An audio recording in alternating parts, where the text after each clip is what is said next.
This is The Future of Money, a podcast where we hope to educate and get educated about the new world of blockchain and digital money.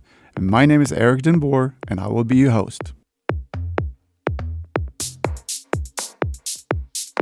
Hi there, and welcome back to another episode of Blockchain and the Future of Money. Today, we will actually continue talking about what we did last time about the metaverse. And today, I have with me Dr. Jeff Mullins. Jeff, would you be so kind to introduce yourself a little bit? Thanks, Eric. It's great to be here. My name's Jeff Mullins. I'm an assistant professor at the University of Arkansas in the Department of Information Systems in the Sam M. Walton College of Business. Wow, that's a mouthful. It is a mouthful, absolutely.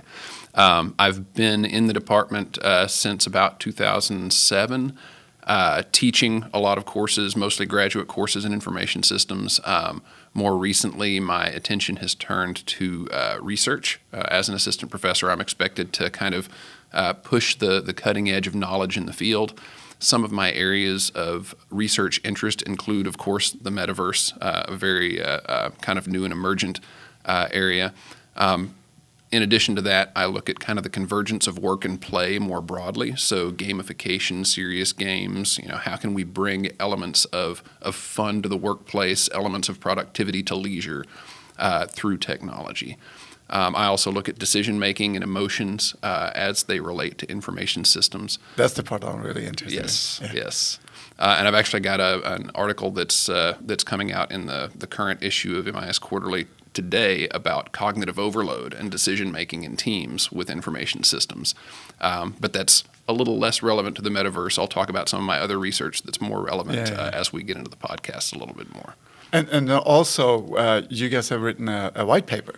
Yes. But just give me the highlights. Yeah, so the just a brief overview of the white paper. We've published it on the Walton website. You should be able to go out and Google that. It's a metaverse white paper, and the general theme is what type of metaverse are we going to create? Because we're really at an early stage where we as academics, as professionals, as individuals, as organizations, can help shape the development of the metaverse and how this new version of the internet generally is going to form. Yeah, that's interesting because today we actually are going to talk about a little bit how do we get into the metaverse and what use and what are we going to use to get into it and stuff like that. And I do know that in the white paper you touched a little bit about that, right? Yes. So the metaverse generally is, this idea of the next evolution of the internet. We had Web 1 that was the information superhighway where we were able to go find information that we didn't have access to before. And it was this network, this web of data and information. And Web 2, which was the social web, where now we can contribute. We can create podcasts and vodcasts. We can post things to our TikToks and keep up with our social networks. Right. Web 3, or the next version to the internet, and I don't want to conflate Web 3 with metaverse because these are two distinct but related concepts. With this next iteration of the internet, really we're creating a new foundation on which people will have experiences that are more immersive, that are more meaningful than scrolling through social media feeds or clicking around links on web pages. Yeah, I usually say that Web 3 is actually part of the metaverse because the metaverse is so much bigger. And when we talk about Web 1, Web 2, Web 3, they're very distinct in their areas of what they are. But the metaverse is so big, so therefore I consider Web 3 being part of the metaverse, so to speak. Yeah, but they're definitely distinct. Oh yes, yeah. So, I mean, the metaverse, kind of like the mobile web. You don't have to have a phone to be on the mobile web. It may be a car that's on the mobile web. It may be some other device that's on the mobile web. You may not even have a screen if you're on the mobile web. So, being in the metaverse, attaching to the metaverse, doesn't necessarily require that you have a VR headset or a high-definition display or anything like that. I think a lot of people will be connecting to metaverses or to the metaverse via these new technologies with VR headsets and AR headsets. But it's not strictly a requirement. Okay, well, explain then to me is how can you get into the metaverse without any of those peripherals? So one of the most I would say, open platforms right now, which is Decentraland. Oh, yeah. That's right. Is a metaverse platform. Yes. But you can't access it through a VR headset last time I checked. No, that's right. And same thing with Roblox and right. stuff like that. Roblox and Minecraft and et cetera. Yeah. And so some of these are not available on a headset yet, but they are considered metaverses because they are, or proto-metaverses. We'll get to that distinction here in a minute. But they are immersive environments that are, scaled to manage a lot of users at the same time. Yes. And so they're metaverse-like. Yeah, it's fantastic. Well, let's talk a little bit about. Here's one of the things that I actually read that I thought was really interesting or defining. So, what is the difference between a VR, virtual reality, and AR, which is an augmented reality? And they put it like this: one puts real people in virtual spaces, and the other one puts digital things in real spaces. Mm-hmm. Let's dig into that a little. Okay. So there's not a ton of agreement on exactly what these mean, but there's some general consensus so far where you have, I'm going to say, the broader umbrella of extended reality, or XR. Yes. Under that umbrella, you have VR, MR, and AR. So virtual reality, mixed reality, and augmented reality. Yes. Virtual reality is where the user is immersed in a parallel environment or separate environment from the real world. We have a headset, we're immersed, we are no longer aware of our physical surroundings, and we're in this virtual space. Yeah. So that's the virtual reality side. Augmented reality, I think, is most easily the best analogy, the easiest analogy is Pokemon Go. Yes. Where we are superimposing digital objects on the real world. Those objects don't respond to the real world. They don't.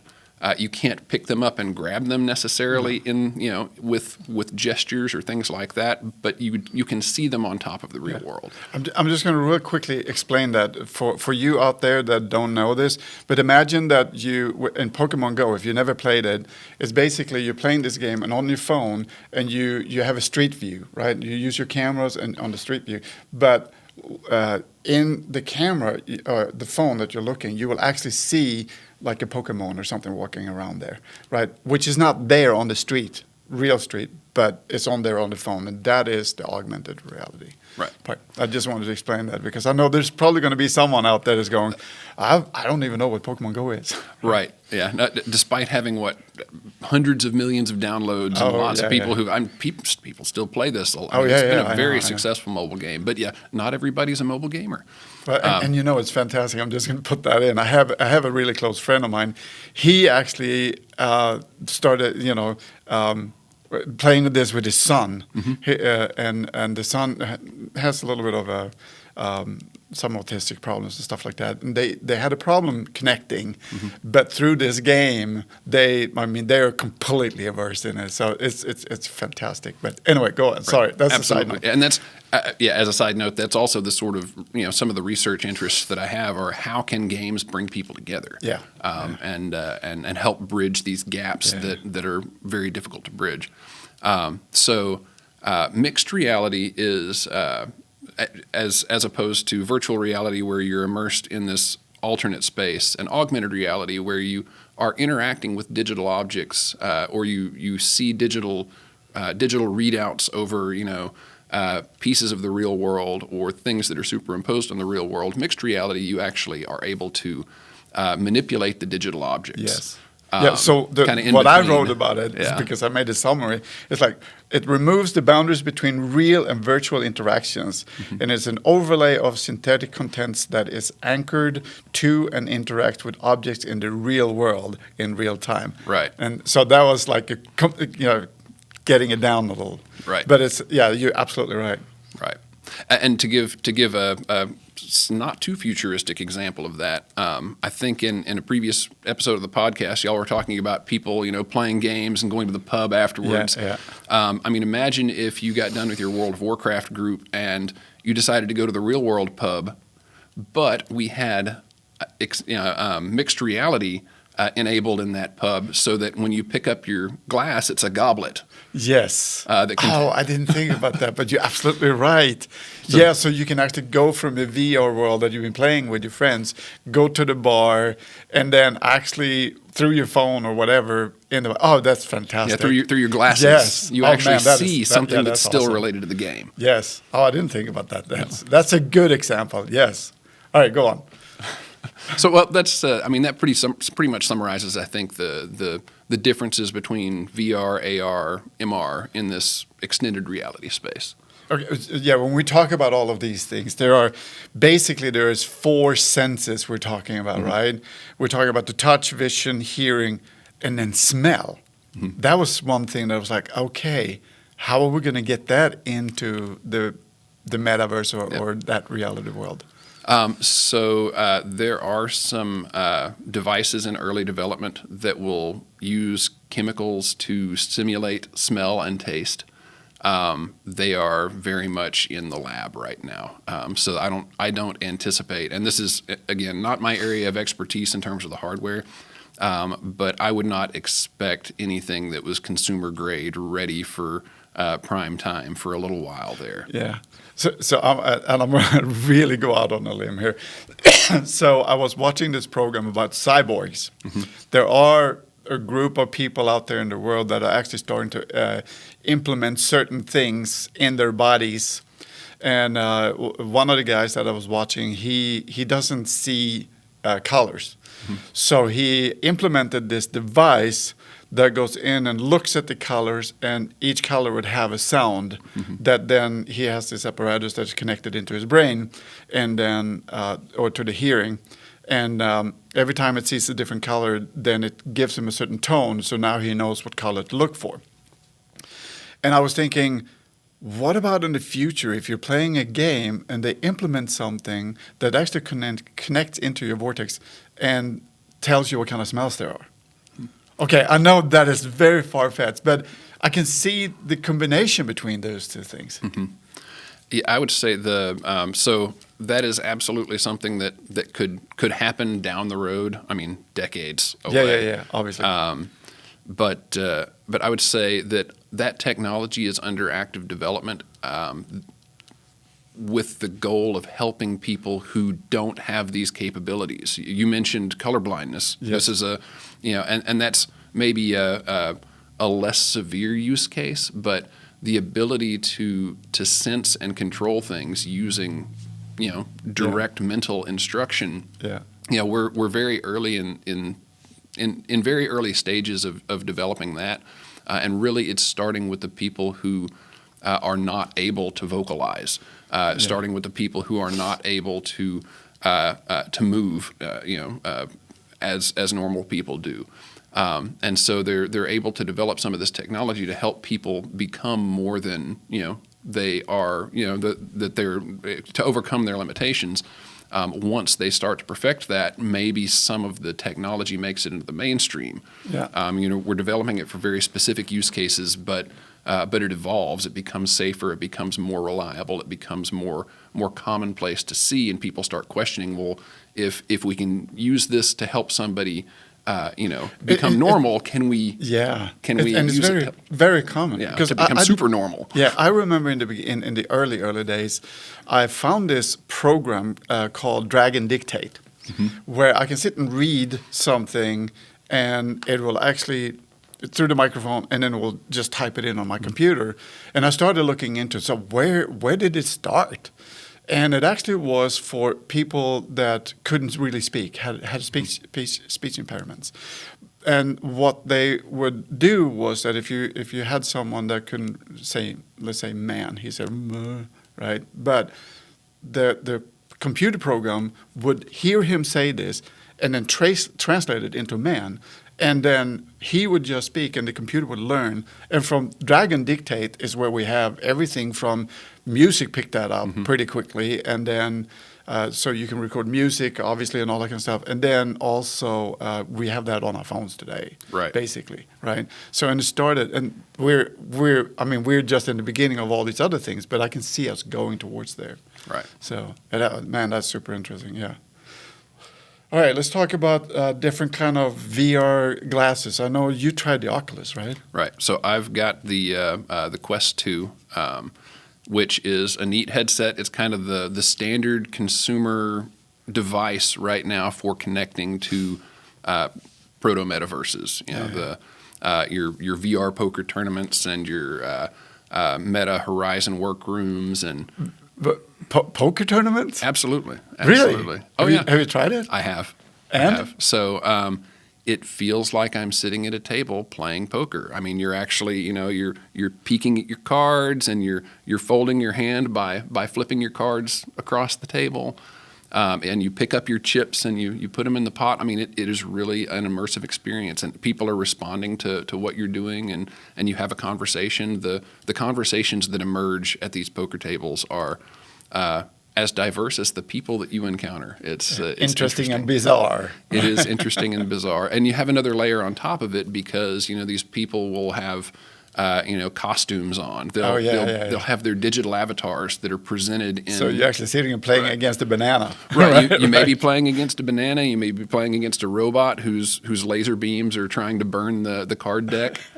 I mean, never successfully, but they like to play around with the toys at the table. That's really. Oh, yeah, so you said the Oculus 2. What more do we have out there? So the state of the art right now just was released a couple of months ago, called the Quest Pro, and I've got one in the process of ordering right now because it's pretty. It looks like it's going to be pretty powerful. It has some features that are lacking on other headsets right now, at least mainstream headsets right now. It's not cheap. The MSRP on it is $1,500, and so it's not for the faint of heart. But when you think about like a typical iPhone, I mean that's not too far off from the cost of a phone right now. No, it's not. And so we're gonna have to invite him back, right?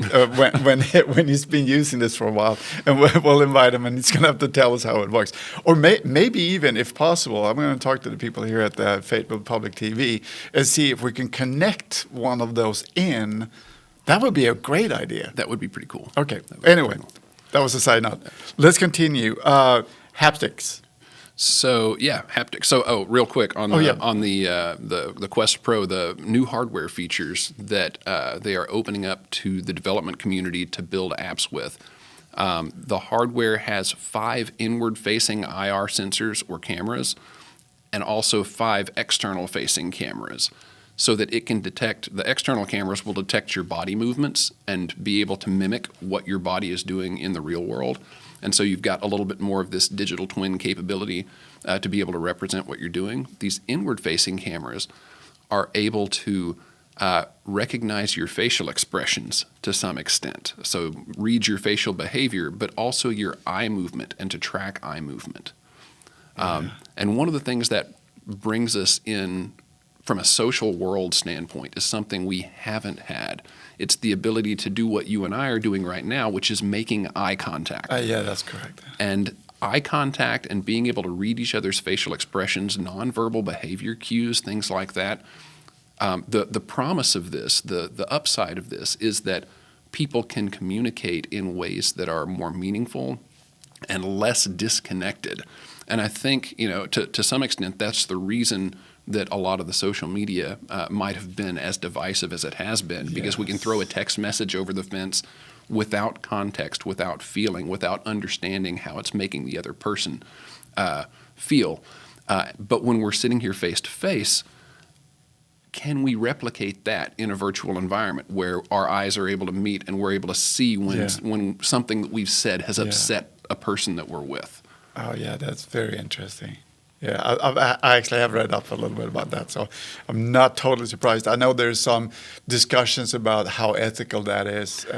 That's the flip side of the coin. Is now that we can digitally process this information that's coming from somebody's face, how can we prevent the manipulation of that information? How can we prevent the misuse of that information? And that's That's a tricky one. I'm just going for you out there that are listening to this and maybe wonder what do we mean about that. The thing is that if you have a facial expression and you are in the metaverse and let's say you go shopping in the store, then the store can go in and see your facial expression and see. So for instance, oh, here is toys, right? And then they see on your facial expression that this is something that you like. So then they will actually use that and send you advertising at home because they realize that was something you liked, but they can also see that, hey, this is something he doesn't like. So that's the ethical part. That's what we're trying to. So anyway, just wanted to tell you. And that's also related to a paper that I recently published in the Journal of the Association for Information Systems, which is about facial expression analysis and automating this process and kind of the risks involved in that. So what are some of the risks that keep it from working? And then if we can get it to work and actually can read people's emotions from looking at their facial expressions, what are some of the risks of actually doing that? And ethics involved. So if they want to read this paper, they just Google your name and the paper's name, and they will probably find it. Yeah, they should be able to find the link through my Google Scholar page, and I'll be updating my personal webpage also, hopefully with a copy of it. And you're welcome to email me. My contact information is on the university website. If you'd like a copy of the paper and for some reason you can't access it, I'm glad to send you a copy. And if you can't do that, you can always contact us, and you know how to KUAF or Fayetteville Public TV. We will help you. Let's talk about haptics now. Yes. So first of all, what is a haptic? So haptics, it's the sense of touch and feedback. So it's the feelings that we get in the real world, the sensation of touch. And so haptics have advanced quite a bit from feedback on your Xbox controllers that rumble, vibrate, the vibrations on your phone, the buzzes on your watch. These are haptic feedback mechanisms. The current handsets, hand controllers that come with the Oculus, with the VR systems, have some limited haptics. Technology is advancing pretty quickly there, and they've got gloves and bodysuits that are under development so that you can feel when something impacts you in a game. I was going to come to that later on. The omnidirectional treadmills and also the bodysuits. Yes, and I haven't played with the treadmills or the bodysuits personally, but that is kind of I would say the next frontier for sensory experience in metaverse environments.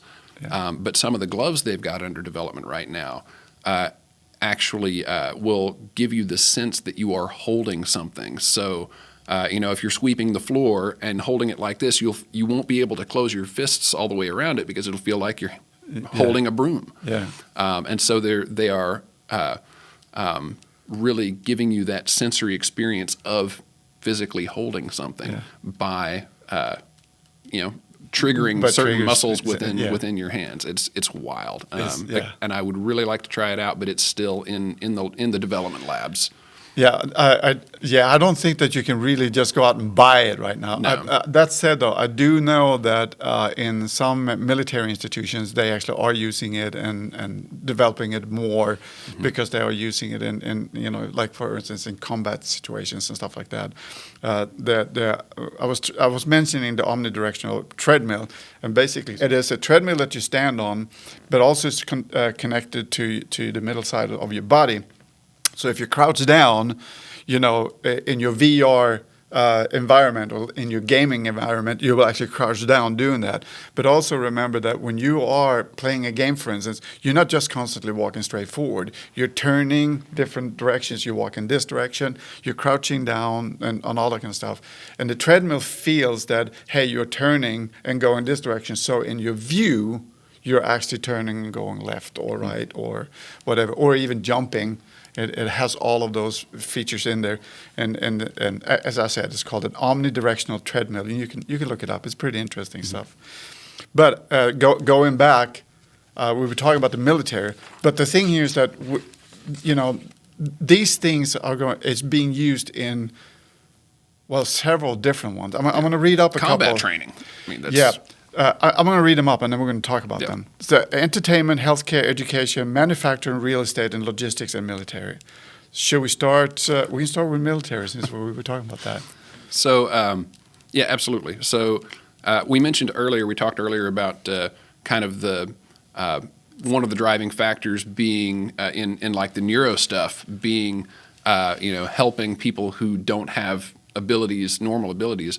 By the same token, a lot of the development in computing has also come from the military. Military funding, military background, military desires to create super soldiers. Yeah. So that's that's another branch that I'm not as familiar with.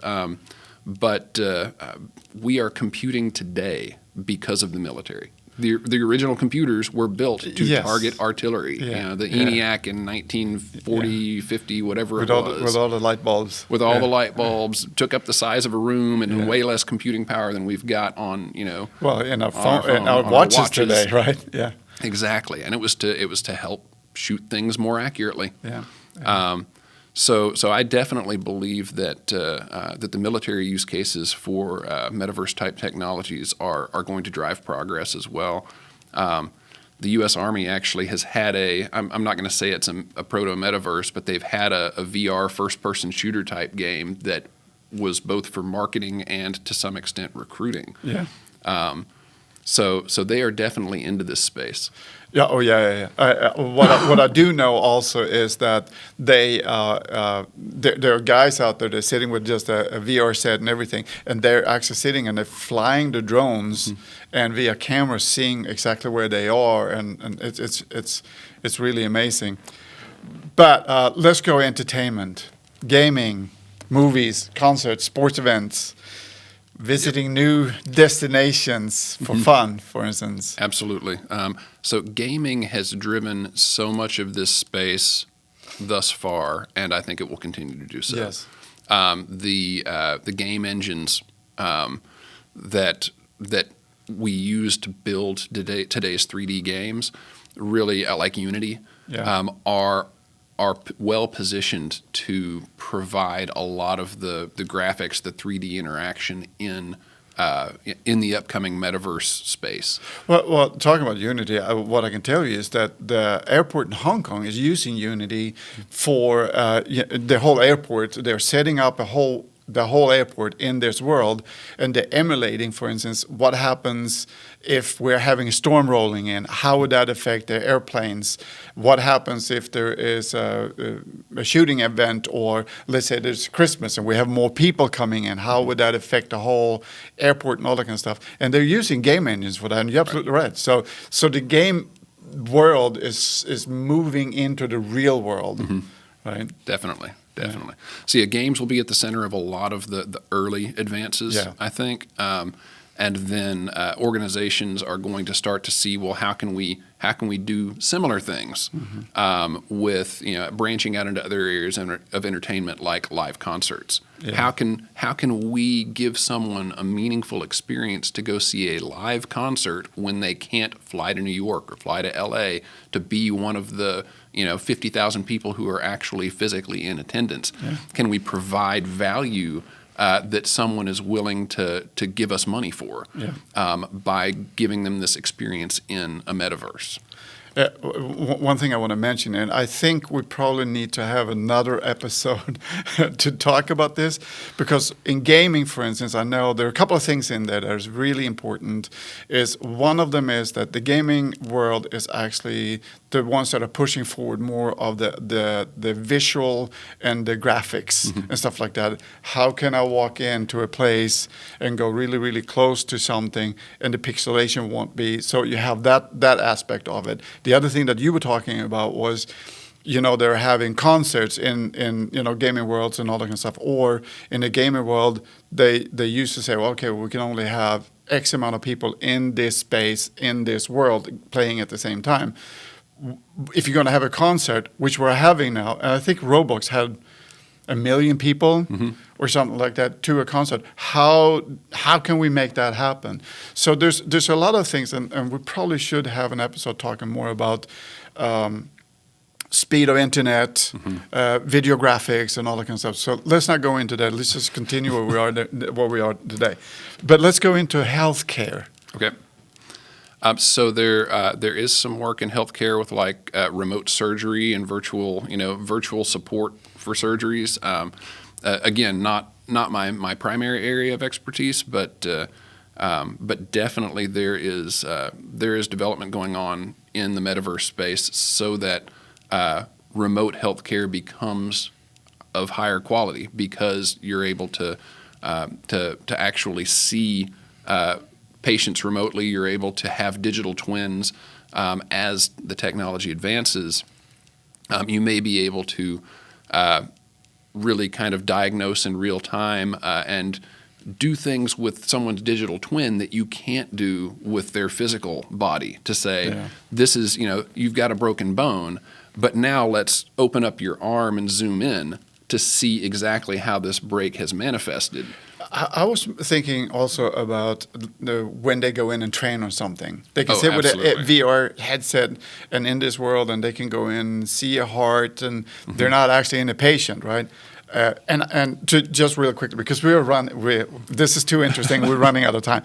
But education is the same thing, because education, you can be in a virtual room, you can be a teacher, and you can reach so many more students at the same time, right? Right. So I think that, kind of bridging the healthcare and education, training is where organizations are going to be able to see the most obvious and immediate kind of value proposition for metaverse type technologies is how can we make people better employees? How can we make people better doctors? How can we make people better at what they're doing through training in this virtual space? Because we're able to give them experiences that we can't realistically give them in the real world. I want to connect that into actually manufacturing, real estate, and logistics too, because all of those areas actually, you can do a lot of training. You can look at where can we go wrong and how can we build on this to make it better. For logistics, I know they were building bridges without actually going out there building the bridge first to see how can we do this in the best way.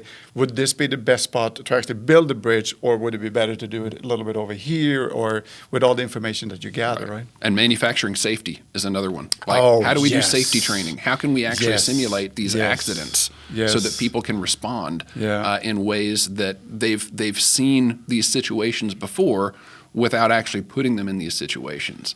Man, I can see the connections in there. An accident is happening, they actually simulating it, and then they can send that information to a doctor, and the doctor can then play with it without actually having to have that accident happen. Right. Oh, man, that's fantastic. I know we're really running out of time. Again, we really need to have another discussion again, and hopefully I can invite Jeff to come back. And until next time, guys, thank you so much. And Jeff, thank you. I hope to see you again soon. Thanks for having me. See you later, guys. Bye.